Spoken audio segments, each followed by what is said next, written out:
In the early 70s, Australian cinema turned its focus to bold, new stories, featuring rebellious heroines who defied convention, grappled with desire, and embodied the pioneering spirit of Australia.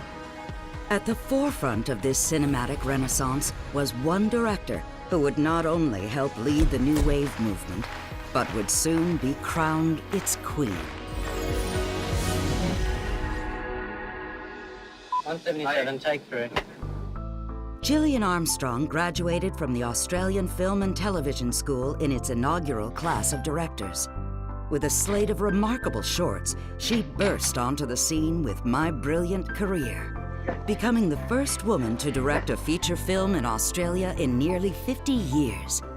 The period drama traces the life of a teenager, played by relative unknown Judy Davis, as she journeys from insecure tomboy to courageous woman. I want to be a writer. At least I'm going to try. But I've got to do it now. And I've got to do it alone.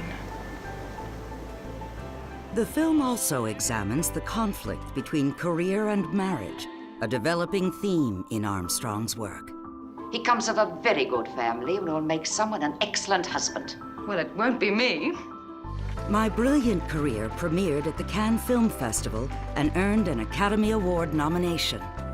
With the film's success, Hollywood had its eye on the young director, but Armstrong turned down every offer in favor of demonstrating her range of possibilities. Where My Brilliant Career was a salute to the outback, her next film was a striking nod to the outlandish. Starstruck puts the spotlight on a headstrong teenager's dream of breaking into show business, portrayed with infectious optimism by Joe Kennedy. And what's the idea behind all this? I'm emotional. I sing because I'm emotional. Perhaps you could trace all this back to a very unhappy childhood.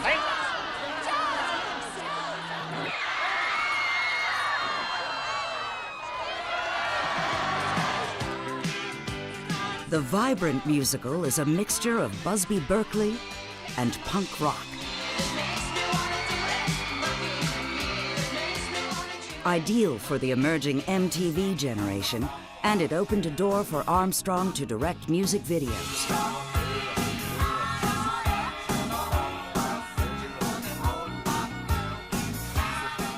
I got my agent to ring the producers and say, I'm interested, could I please read the script? And they said, no, she'd be the wrong person to do this film. And that was the very thing that I was trying to fight against and why I wanted to do something that was different. For her next film, Armstrong finally answered Hollywood's call with the big-budget feature, Mrs. Sofu. The film follows Diane Keaton as a mother who abandons her family for a life on the run with escaped convict Mel Gibson.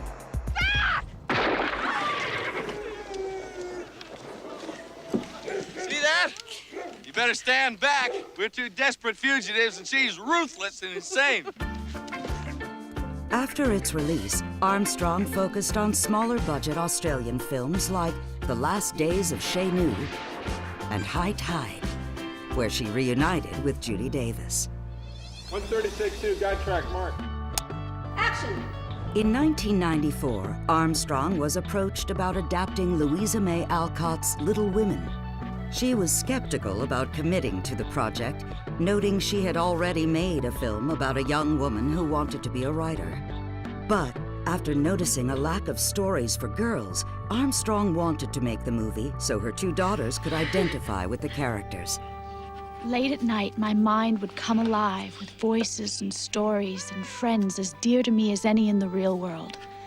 I gave myself up to it, longing for transformation. Little Women became Armstrong's biggest financial success and received 3 Academy Award nominations.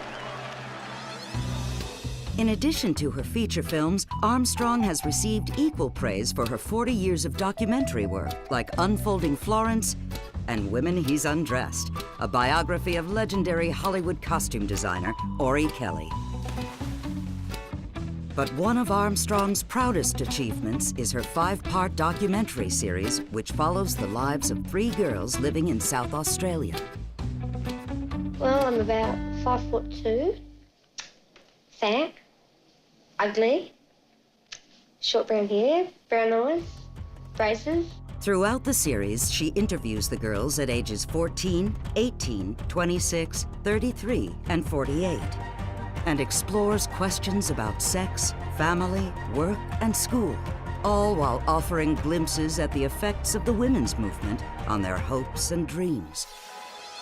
Today, Armstrong continues to be an advocate for women and serves as a key supporter of Screen Australia's Gender Matters initiative, Brilliant Careers, a program devoted to creating industry support for women in film and television. It's this dedication to empowering women and her relentless passion for telling inspiring stories that has made Gillian Armstrong an indelible part of Australian film history.